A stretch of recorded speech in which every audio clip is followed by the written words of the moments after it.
यहाँ से करता हूँ कि ये बच्ची है, क्या नाम है आपका? जी मेरा नाम कनिष्का तिवारी है। आप यहाँ कोचिंग करती थी? हाँ जी, मुझे बस 2 हफ्ते हुए कोचिंग को ज्वाइन किए हुए और यहाँ पे आने जाने में। ये राव IAS जो है राउज, इसी में आप कर रही हैं? हाँ, मैं वहीं की कैंडिडेट हूँ। अभी रिसेंट बैच में ही मैंने ज्वाइन किया है। तो मेरा मेन मुद्दा यही चीज़ है कि लास्ट वीक वेडनेसडे को 24 जुलाई मैं यहाँ पे आई। मेट्रो से लेके यहाँ तक जो भी मैंने सफ़र तय किया, पूरा मैंने वाटर लॉगिंग का इशू देखा। अभी तो पूरा आपको क्लियर दिख रहा है, लेकिन मेन यहाँ तक पानी भरा हुआ तो था। अभी बारिश हो जाए, आधे घंटे हो जाए। दूध का दूध पानी, मैं तो चाहती हूँ बारिश हो, लेकिन मौसम भी हमारे फेवर में है ही नहीं अभी। लेकिन मेन वही चीज़ है कि पानी यहाँ से भर यहाँ तक भर जाता है। मैंने फेंस, जब मुझे खुद कोचिंग के अंदर जाना था, फेंस कूद के वहाँ पे जो स्टाफ्स थे, फेंस कूद के हम बच्चे अंदर गए, वेट किया कि पानी नीचे हो। बेसमेंट तक भर ही चुका था। मेरे लिए सारी चीज़ें न्यू थी, काफ़ी न्यू थी, क्योंकि मैंने कभी ये सब चीज़ कभी लाइफ में नहीं देखा। मैंने क्लिक किया। कहाँ से आई हैं वैसे? सर मैं दिल्ली की ही हूँ, मैं यूपी से बिलोंग करती हूँ। तो मेन यही चीज़ें मैंने देखी, यहाँ पे फ़ोटो क्लिक किया। बीइंग अ रिस्पॉन्सिबल इंडिविजुअल, यहाँ पे तो जो मेरे तरफ से बन सकता है, मैंने उस स्कूल के बच्चों को देखा, पानी में कूद के आ रहे जा रहे, जानवरों को देख रही हूँ। इलेक्ट्रोक्यूशन एक ऐसा चीज़ है जो किसी को भी हो सकता है जब पानी और इलेक्ट्रिसिटी कांटेक्ट में आता है, इतना हम जानते हैं। मेन चीज़ यही है कि मैंने ये देखिए पूरा प्रूफ है मेरे पास। मैंने अथॉरिटी को कंसर्न रेज किया, उन्होंने 6-7 ऑफिशियल्स के मुझे कॉल आए कि मैम एक्शन, मेरे पास नंबर भी है, मैंने व्हाट्सअप भी किया, location Pusa road and all. उन्होंने बोला कि मैम एक्शन देखिए, पहला line, action is been taken on your complaint. पूरा डिस्क्रिप्टिव मैंने बताया कि यहाँ पे वाटर लॉगिंग का, जो कि 2 हफ्ते में मैंने देखा, मॉनसून अराइव होने पे मैंने देखा। ये देखिए पूरा डिस्क्रिप्टिव मैंने लिखा है कि क्या क्या चीज़ें हो सकती है, क्या क्या फैटल हो है, क्या क्या हैजर्डस है, लोगों की जाने जा सकती है। Complaint forwarded to MCD control room, reply. क्या कनिष्का नाम है? जी सर। देना 1 मिनट पेपर। ये कनिष्का एक जागरूक नागरिक के तौर स्टूडेंट हो के हम स्टेप्स उठा रहे हैं। ये काम किसका है? अथॉरिटी का है। वेडनेसडे को ये सब जो तारे फिक्स हो रही है, JCB आई है, हो जाता 24 तारीख को, बच्चों की जान नहीं जाती। शेमफुल तो ये चीज़ है कि अभी भी एग्जैक्ट डाटा नहीं बता रहे कि कितने बच्चों की जान गई है। क्या है ये सब? मतलब क्वेश्चन यही है कि साल भर से चीज़ें चलती आ रही है, सॉल्यूशन के नाम पे यही करोगे। एक इंडिविजुअल का, एक नागरिक का, जो गवर्नमेंट से ये उम्मीद करता है कि उसकी आवाज़ सुनी जाए, निगलेक्ट करोगे, कैसे चलेगा? जवाब है, जो बच्चे माँ बाप अपने बच्चों को खो बैठे हैं, रो रहे हैं। कल मेरी मम्मी ने कॉल किया, बेटा तू ठीक है?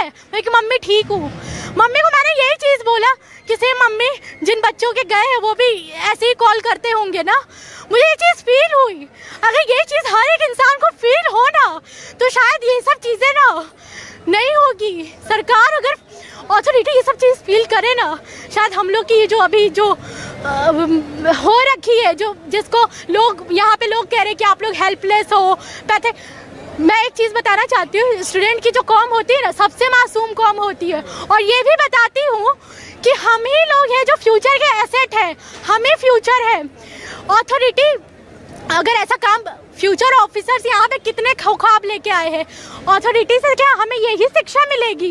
यही शिक्षा है कि हाँ बेटा, तो अगली बार तुम जब पोस्ट पे आओगे ना, तो हमारे ही जैसे कोई एक जागरूक कोई अगर कंप्लेन करेगा तो तुम निगलेक्ट करना। और ऐसी ही चीज़ें चलती रहेगी, क्योंकि ये तो सिस्टम है, सिस्टम का पार्ट, सिस्टम ऐसे ही चलता है। घूस लो, ये करो, प्लीज़।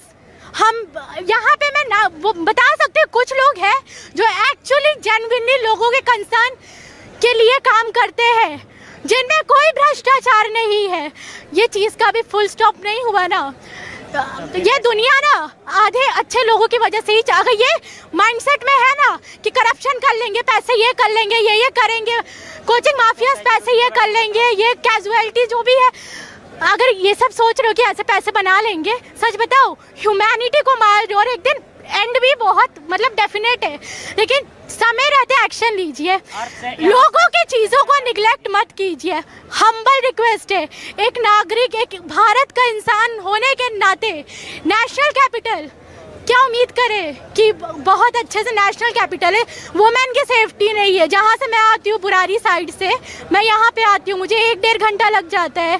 कोई सेफ्टी का कोई ये नहीं है व्हीकल में, ये वो कैट कॉलिंग वगैरह हैरेसमेंट काउंट करवा दूँ ना, मतलब चीज़ें कम पड़ जाए, ये कंसर्न नहीं। मैं स्टूडेंट हूँ, स्टूडेंट के तौर पे, एक ग्रेजुएट हूँ मैं, स्टूडेंट के तौर पे सामने ला रही हूँ।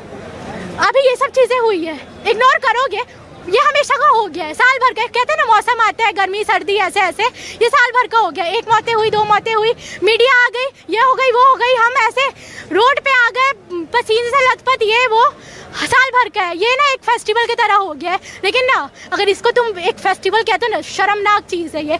अभी अलर्ट नहीं होगे ना, इसको वेकअप कॉल नहीं समझोगे ना, बहुत देर हो जाएगी। आप लोग के भी बच्चों को भी खतरा है, माँ बाप को खतरा है, सबको खतरा है, पूरे सोसाइटी को खतरा है, और ऐसे एक नेशन डेवलप कभी नहीं कर पाएगा। Please take this as a wake up call, this is a humble request. So done. देखो, मैंने कनिष्का के बोलने पर एक शब्द एक बार भी मैंने रोका नहीं, क्योंकि कारण इसकी बात बहुत जायज़ है। इस बच्ची ने यहाँ सब कुछ देख के, वाटर लॉगिंग देखकर, यहाँ की व्यवस्था देखकर, ये खुले तार देखकर, ये बिजली के नंगे तारों से, और ये जो चीज़ें मैंने आपको कल भी दिखाई थी, इससे किसी को भी खतरा हो सकता है, किसी की भी जान जा सकती है। ये पूरी लिखित शिकायत इस बच्ची ने PWD, government of NCT of Delhi और सबको दिया, और जवाब में इस बच्ची को क्या मिला, हर बार लिखा गया कंप्लेंट स्टेटस आपका 433682 कंप्लेंट नंबर, स्टेटस क्लोज। और 24 जनवरी को 24 जुलाई को अभी इनकी कंप्लेंट को कह दिया कि आपकी कंप्लेंट क्लोज हो गई, और इसमें जो रिप्लाई है उसमें लिखा है complaint forwarded to MCD control room and complaint number is 854। ये 24 जुलाई का है। अगर इस बच्ची के इसी कंप्लेंट पर MCD या PWD दिल्ली सरकार का, अगर इन लोगों ने ठीक इसी जगह की शिकायत इस बच्ची ने कही थी, ठीक इसी जगह की, और उसी कोचिंग में काम पढ़ते हुए और 2 ही हफ्ते आए थे, लेकिन कनिष्का की शिकायत पर कोई ध्यान नहीं दिया गया, और अब ये इसको पकड़ो, अगर अब कुछ किया जाता है तो वो जो 3 बच्चे यहाँ डूब करके, जिन्होंने बेसमेंट में करोड़ों की कोचिंग में लाखों रुपए फीस देके जो अपनी जान गंवा चुके, अब वो वापस नहीं आ सकते। और अब जो कुछ होगा, मैं बार बार कह रहा हूँ, और मुझे पक्का यकीन है और आपसे वायदा भी है कि हर महीने कम से कम मैं राजेंद्र नगर की एक रिपोर्ट माहौल क्या है के जरिए आपको दिखाता रहूँगा, और मैं आपको दिखाऊंगा। मुझे पक्का यकीन है कि कोई बहुत ज़्यादा बदलाव होगा नहीं, क्योंकि यहाँ जो भ्रष्टाचार का मामला है, किसे नहीं पता है कि 3000 से ज़्यादा बेसमेंट में लाइब्रेरीज चलती हैं, किसे नहीं पता है कि ओल्ड राजेंद्र नगर में बेसमेंट में बच्चे रहते हैं, किसे नहीं पता है कि 4-4, 5-5 मंजिले में बच्चों को रखा गया है। चढ़ने की सीढ़ियाँ 2 फीट से ज़्यादा चौड़ी नहीं है, और एक ही सीढ़ी है उस घर में जाने की और उस घर से निकलने की। ये बातें यहाँ रहने वाले बच्चों को तो पता ही है, उनके पेरेंट्स जब आते हैं उनको भी पता है। मुझे इसलिए पता है कि मैं बहुत ज़्यादा आते जाते रहता हूँ, और मैंने पहले भी यहाँ के बहुत सारे कार्यक्रम आपको दिखाए हुए हैं।